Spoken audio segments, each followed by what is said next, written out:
Hello and welcome to Queer News Tonight. This is the world's first and only LGBTQ plus daily evening television news broadcasting live and available on demand on all smart televisions, including Roku, Apple TV, Android TV, Amazon Fire TV, Twitch, YouTube, and Facebook. It's time to queer up the news. It is Tuesday, September 19th, 2023. We are live and literally out of the closet and into the headlines. So many of your important stories we are going to tell this evening on Queer News Tonight.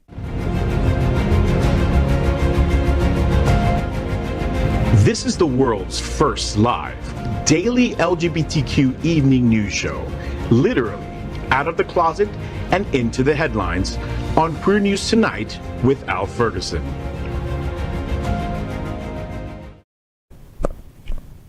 I'm out South Florida senior reporter John Hayden. Al has the night off. This evening, we bring you the news of and perspective representing the LGBTQ plus community from South Florida, America, and across our planet. This is the world's first and only unedited live LGBTQ plus evening news show. Whatever happens unique in LGBTQ plus news, you will see it and hear it. Hotspots Magazine and Happening Out Television Network is a nonprofit 501c3 media company in the same model as PBS and NPR, but designed for the LGBTQ plus community. Our mission is to support the 10 pillars of our LGBTQ plus community. We want to inform and educate the key issues of our Black community, Latino and lesbians, and queer women, trans, students and youth, seniors, HIV/AIDS healthcare, business, social justice, and faith. Help us support our community. We are part of one of the largest LGBTQ plus media companies in America, Hotspots Magazine and Happening Out Television Network. Our magazine is celebrating 38 years of the LGBTQ plus experience, and our television news, talk, and entertainment shows support our mission to educate the LGBTQ plus and broader community. Well, let's begin by welcoming anchor Francia, an Afro-Venezuelan recording artist, singer, songwriter, dancer, lawyer, and yoga practitioner. His first album, Infinita, is streaming on all music platforms and is a genre-fluid melange of Latin rhythms. Before finding his artistic vocation, Francia practiced corporate law in New York and was a member of the Council on Foreign Relations. Welcome, Francia. Thank you so much for having me. And speaking of Latin music, I want to sing a huge shout out to Ale Moore, a singer-songwriter from Colombia, who just got a wonderful nomination to the Latin Grammys for Best Vocal Performance Album. Congratulations to Ale Moore, Wismer, and all her beautiful humans. And we'll see you in Spain, in Sevilla. That is awesome. Next, let's welcome anchor Evyn Almanzar. Evyn is a trans student at J.P. Taravella High School, where he just started his junior year. He has been speaking out as an advocate for mental health and queer students' rights since the age of 12. Welcome, Evyn. Just got out of first GSA meeting, so let's keep the LGBTQ energy going. Yeah. Start of the school year, start of GSA, glad it's still there. And you've been doing this since the age of 12, so that's what, how many years is that? That's 4, about to be 5. I turned 17 on Thursday. Yes! Happy birthday, Evyn. We're very happy for you. Next, let's welcome anchor Hunter Ohanian. Hunter has been working in the arts and LGBTQ plus fields for more than 30 years. He has led the only LGBTQ plus art museum and also one of the largest LGBTQ plus archives. He is an expert in gay history, culture, and politics. Good evening, Hunter. Hello, it's nice to be here. Thank you for having me. And I'm just back from Richmond, Virginia, where I opened a show of photographs by Robert Giard called LGBTQ Pioneers. Yeah. And interestingly, in Virginia, at the University of Richmond, this is the very first LGBTQ exhibition they've had. Wow. So it's nice to bring it to some blue states. Thank you for that. Is fantastic. Thank you. All right. And you're a rookie, right? Oh, yes, this is your first time. Yeah. Thank you. It's a lot of fun. Thank you. You guys are great. Glad to have you. Well, don't say that till the end of the show. We are the reporters for Queer News Tonight, and this evening we begin with the queer headlines. The LGBTQ plus community in South Florida and across America is diverse. Our community across the world is vast, and here are the bullet points for the queer news for today, Tuesday, September 19. And we begin by queering up gay culture. Miami-Dade College announces the 40th anniversary of the Miami Book Fair. Miami-Dade College's 40th Miami Book Fair is set for November 12th through the 19th in downtown Miami. Ahead of this milestone anniversary, the Miami Book Fair unveiled its official poster, created by Miami-based Peruvian artist and graphic designer Jose Choque, a New World School of the Arts senior with a Bachelor of Fine Arts graphic design program. The poster's concept was inspired by storytelling, getting lost within books and allowing your imagination to soar unrestrained. This year's Miami Book Fair will once again feature some of the world's top authors, influencers, and celebrities, including evenings with Kerry Washington, Joan Baez, David Brooks, Walter Mosley, Jada Pinkett Smith, Henry Winkler, and more. Hundreds of authors will present in person in English, Spanish, and Haitian Creole. Read Caribbean will feature Haitian and other Caribbean artists. Reading East features authors from the Middle East and Southeast Asia. The robust Ibero-American program will host noted Hispanic authors, journalists, poets, essayists, storytellers, visual artists, and photographers. Children's Alley provides fun and learning activities during the popular Street Fair weekend, November 17th, 18th, and 19th. Off the Shelf's live music stage will again present popular bands and other performers. This is all in recognition of Miami's growth into a cultural destination and Miami Book Fair's leading role in that transformation over the past 40 years. You know, I came here about 19 years ago. I moved to South Florida from up north. And I was working at one of the television stations here in Miami. And I remember everybody was getting so excited about the book fair. And I'm like, who cares? You should care. Because once I got into it, once I really started, because I got to produce one of the stories on it, once I really got my hands into it, I was like, oh my God, this is so cool. And it is a statement to really how far Miami has come and is dedicated to going culturally. So this is just a great time. If you can get down there, do it. I'll say this, and I never say this, it's worth sitting in Miami traffic to get. Oh, absolutely. One of the events that I'm looking forward to is happening on Sunday, November 12th, opening up the book fair at 5:30 at Miami-Dade College. It's with Jada Pinkett Smith. She's talking about her book, Worthy. It's an autobiography that talks about really growing up in a household filled with addiction and just really going against all the odds and succeeding, right? And she's going to be in conversation with Lena Waithe, the Tony nominee and Primetime Emmy winner. So I cannot wait to see that performance. What I love about it is that each year there's so many different vendors who are there. You can buy new books, you can buy used books, you can buy all sorts of things there, as well as artisan supplies too. And then on top of it, they have so many great talks and readings and things. And so, you know, some of us are old enough to remember there was a time where we thought maybe books might go away, but actually to see, particularly here in Florida, where we have some people trying to ban books, to see that there is a celebration of books, that there truly is a street fair about books and about literature, is really just an amazing thing. Everybody should participate in it. Yeah. I remember just like from earliest school memories, like we have these book fairs, and to like know that there is this like sort of county-wide effort going on to like save books and to enrich ourselves into these cultures is amazing. And I've never heard of this before, but for sure going to be going. I love reading. Yeah.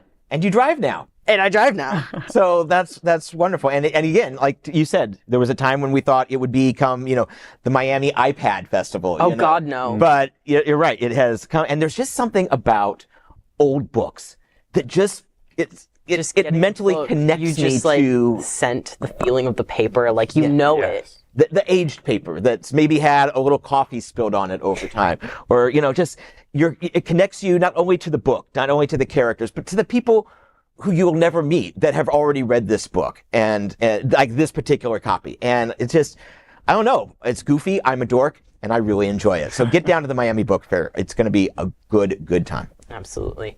Next, let's queer up sports. Rugby World Cup honors the founder of France's first gay rugby club. Cyril Leroy, the founder of France's first gay rugby team, was honored before the first game of Rugby World Cup near Paris. Leroy posted on Instagram that he was named the official ball carrier for the match. The role is ceremonial, but it's nonetheless significant.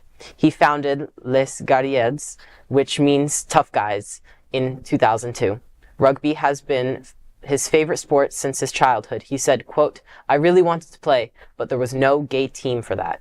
So I decided to create one from scratch," end quote. There are now other gay rugby teams in France for both men and women.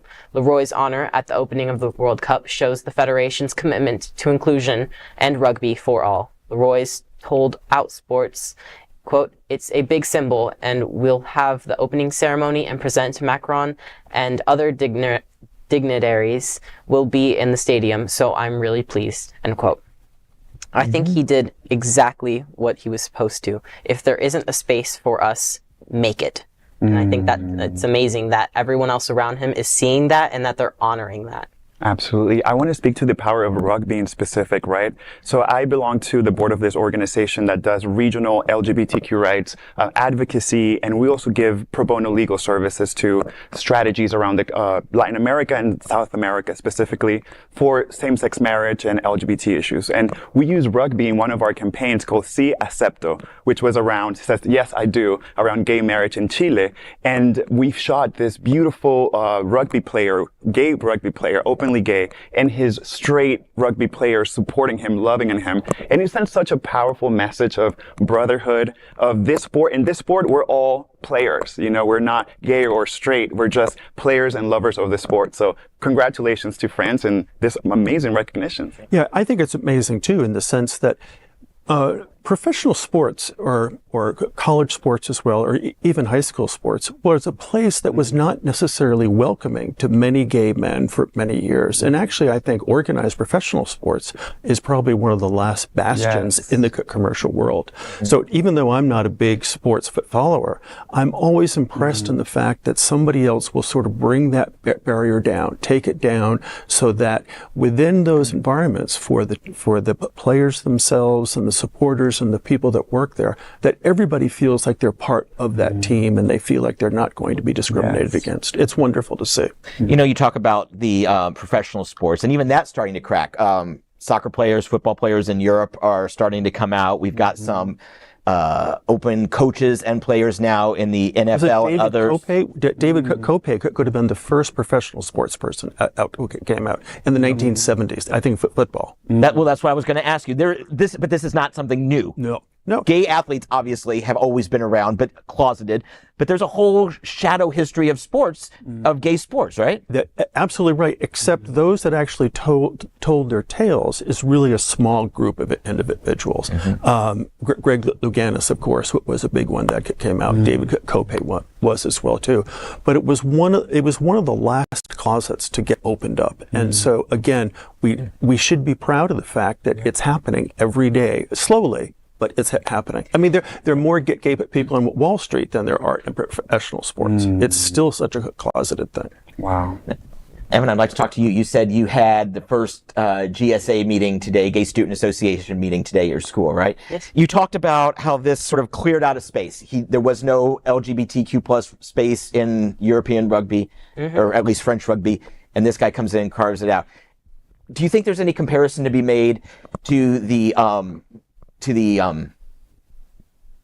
formation of GSAs and the challenges we face here in America? Absolutely. I think, because the thing is, we're not really going to have teachers just come up and be like, okay, we're going to start a GSA. You know, it takes a group of kids or a student who knows a group of kids who come in and ask, hey, do you want to be a sponsor for this GSA? Because we need this resource. So without those few people starting to create that space, it's really not going to happen. And I think that it's really up to us to create those spaces for not just ourselves, but for everyone who comes after us. Well said. Beautifully said. So thank you to Cyril for your work a generation ago, 20 years ago, and thank you to World Rugby for seeing us and accepting us and putting us where we should be, which of course is with everyone else. Mwah. Indeed. Next, let's queer up South Florida and Florida.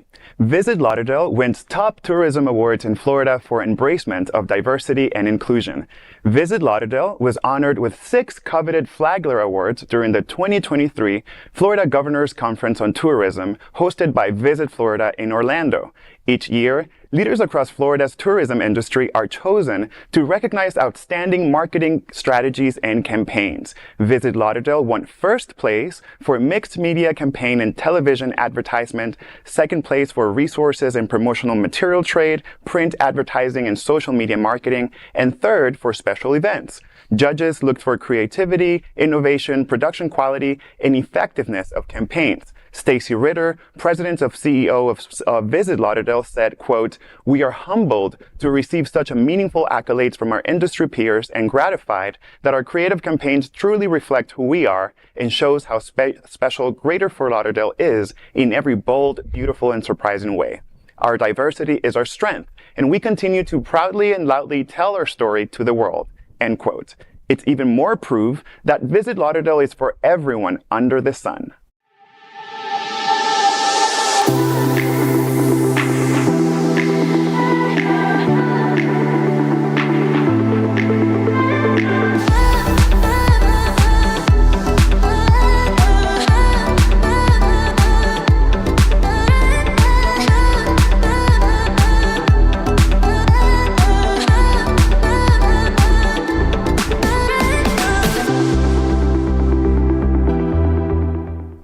Congratulations to Visit Lauderdale. It's indeed well earned because when you see these images, you immediately feel at home. You have beaches, you have nightlife, you have entertainment, you have art. What else do you want? Visit Lauderdale has it all. Yeah. And you know, they have been, as an organization, have been so supportive of the LGBTQ community for many years. Stacy Ritter is a true ally and has been there supporting people for a long time. And it's amazing. The other thing I think is good, it's recognition by the rest of the state. That's right. That this is something that they're trying to really help this part of Florida, and they know the pressure because of the anti-gay rhetoric that is going on out there. They know that there's pressure, and I feel pressure for the business owners. I don't know about you folks, but I hear from people all over the country who say, why should I come to Florida? Because Florida is getting a reputation for being so anti-gay. And you know what? It's not the gay business owners who are causing the problem. Your friends from outside should come here even more often than they have in the past to support those gay businesses. Yeah. Indeed. You know, I see this, and this campaign is wonderful. They worked on it for several years. I guess it's been out about a year now officially. And as you said, Stacy Ritter is wonderful. Richard Gray at Visit Lauderdale is great on our issues and has told the entire world, visit Lauderdale. And they're right. The people who say, oh, Florida's political atmosphere is toxic, you're right too. You are. But the fact is, that commercial shows what South Florida is, what Visit Lauderdale is, what the beaches of Broward County are all about, what the community is all about. Yeah, Florida has its problems, and new laws have cost us a lot in the terms of future conventions and businesses that were going to come here. And that hurts. But the fact is, when you see this commercial is real. It's a little glamorous, it's a little flashy, but at its core, it captures the soul of the people and the spirit of Fort Lauderdale. So thank you, Visit Lauderdale, for everything you do. We appreciate it. You're here for us, and I'm so glad we can be here for you. Yeah, terrific. Now let's queer up gaming. After prominent streamer makes anti-trans remarks, the gaming community comes together for LGBTQ+. Halo players and developers have come together to show support to the LGBTQ+ community after a prominent live streamer refused to allow trans women to participate in practice matches. Esports caster and Twitch streamer Magic Moonshot is under fire for a social media post saying a ladies' weekend scrim, short for scrimmage, for the first-person shooter game would not include trans women. Magic wrote that her Discord server scrim would not feature trans players at all due to her Christian beliefs. She wrote, and I quote, "I love and value all people, and as a Christian, I believe God created people in His image as male and female. Therefore, I will not be allowing trans players to participate," close quote. Halo players took the opportunity to voice support for trans gamers everywhere. One user wrote, quote, "Trans women are women, simple as that. Halo is for everyone. Gaming is for everyone, close quote. Steph Sanjati, a Halo player and trans advocacy expert, said she isn't shocked by the post, but that there is a deeply held concern for trans women who play in Halo's esports. Sanjati added that the wave of support was great to see, especially in a space where marginalized groups have to beg people to pay attention. This is a whole new field for me. I'll be honest with you. I did not know much about this story, and that's why I'm happy to do it. And so, to you, Evyn, as far as gamers go, I mean, how much is this a part of your world? I'm the wrong person to ask. I don't play video games. I'm really sorry. Really? Yeah, no, yeah. I've seen, like, my dad play Halo. Wow. But that was shady. That was shady, and I think it was only semi-intentionally shady, but it was shady nonetheless. Yeah, it wasn't supposed to be. I'm sorry. I will say, though, I had a great opportunity to sit down recently with the co-founder and CCO of the fastest growing gaming organization. It's called XSET, at XSET on Instagram. And she's really focused on diversity and inclusion because the numbers on bullying behind the camera, you can hide, and the folks whose multiple identities are overlapping, such as queer and trans folks, experience more bullying on these games, on the chats, on cyberbullying. It's incredible. And her focus is on opening the conversation and getting rid of this bullying, of this hatred that's happening behind the scenes. So Erin Ashley Simon, follow her work. She's a producer, a content creator, an entrepreneur, and the founder of this great organization, XSET. For folks looking for community, LGBTQ folks, Black folks within gaming, you have a community at XSET. You know, whether you're huge into gaming or whether you think that Halo is just another one of Beyonce's many hits, that's really extraneous to the story. The story here is another space that people are trying to exclude us from. And the community coming to us in that space. And it's in many places. It's in our schools. It happens in our churches. It happens in our workplaces. It happens when you're sitting at a bar and someone tries to overhear your conversation. The point of the story is inclusion. And the way that people in the gaming community are rallying around is another way of saying, we're not gonna take this anymore. We're going to be here to support you. They are allies. They're allies you will literally probably never meet. Because, you know, you're playing with someone in Mexico, you're playing with someone, you know, in Hong Kong, wherever. You're never going to meet them. But the fact that they're there to support and to tell, and why are we taking notes from someone called Magic Moonshot? Please. Please. No, that's not my question. My question is why her beliefs keep her from including trans people, right? But her beliefs don't stop her from playing first-person shooter games. Sorry, first-person shooter? Right. Oh, yeah.